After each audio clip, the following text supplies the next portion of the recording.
and Murad Arslan in Turkey, Anar Məmmədli in Azerbaijan, İlham Tohti in China. We must continue to fight for their release and for the release of all those unjustly imprisoned around the world. I was on a thing list just 8 weeks ago, sitting in a 2x3 cell in solitary confinement in a maximum security prison in Siberia, and thinking that this was what the rest of my life was going to look like. I'm only here today because of you, because of sustained efforts by good people in democratic nations, including so many people in this chamber, that have proven stronger than any dictatorship could ever hope to be. And the most powerful message sent by the most democratic is to insist that it included not only Western hostages held by Vladimir Putin, but also Russian. Başqa otoriter hökümdarlar barədə çıxış edir və tanınmış siyasi məhbuslar barədə danışır.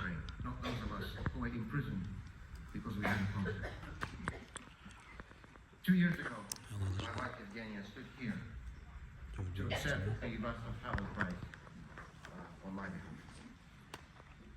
I learned the news on the staircase of the Basmanli district court in Moscow when a friend shouted it to me as I was being escorted in handcuffs into a hearing.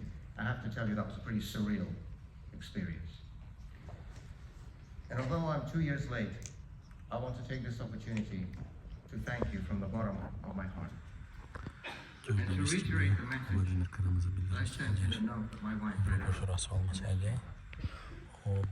I was deeply humbled by this prize, but I view it first and foremost as your recognition of all my fellow Russians who had the courage to stand up to Putin's regime and to call out his murderous war in Ukraine in full knowledge of what the price of that stand would be.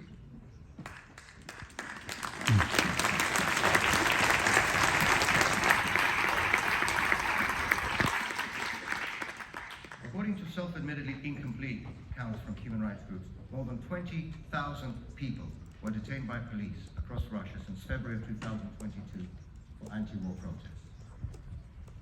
More than 9,000 were subjected to administrative arrests or penalties, just one step away from criminal prosecution. And more than 1,000 have been criminally indicted, tried, or imprisoned for protesting against this war. These protests have taken different forms. In the case of Alexei Borinov, a Moscow municipal councillor, he was calling for a minute of silence at his council meeting for Ukrainian children killed by Russian bombs. The price was 7 years in prison. In the case of Maria Ponomarenko, a Siberian journalist, he was reporting honestly about the Russian airstrike on a theater in Mariupol that left hundreds of civilians dead. The price was 6 years in prison.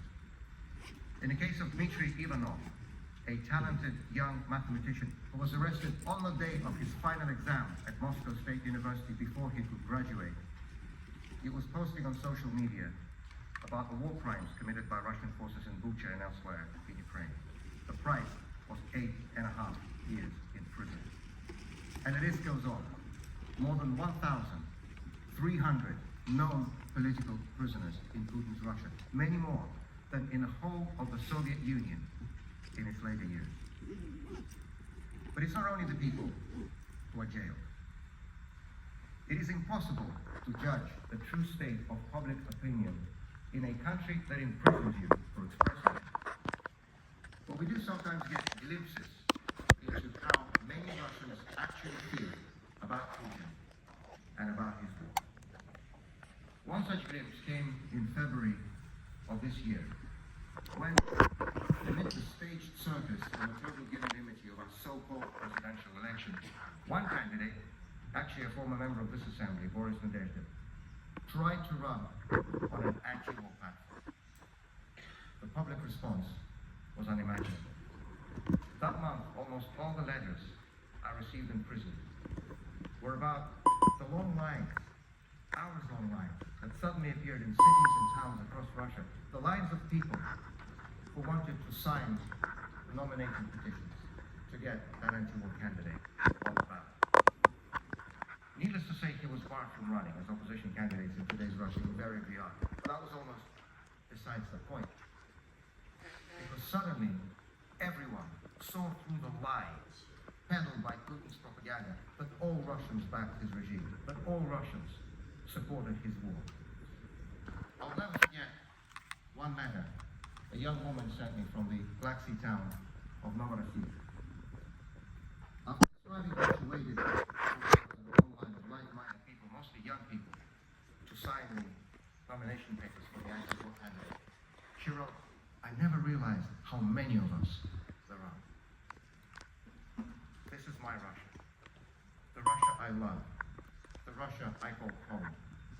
Not the Russia of Vladimir Putin, but the Russia of Boris Nemtsov and Alexei Navalny. Not the Russia of murderers and war criminals who are sitting in the Kremlin, but the Russia of decent and good-hearted people who oppose them. Not the archaic, repressive, and belligerent Russia of today, but a hopeful, peaceful, democratic Russia of tomorrow."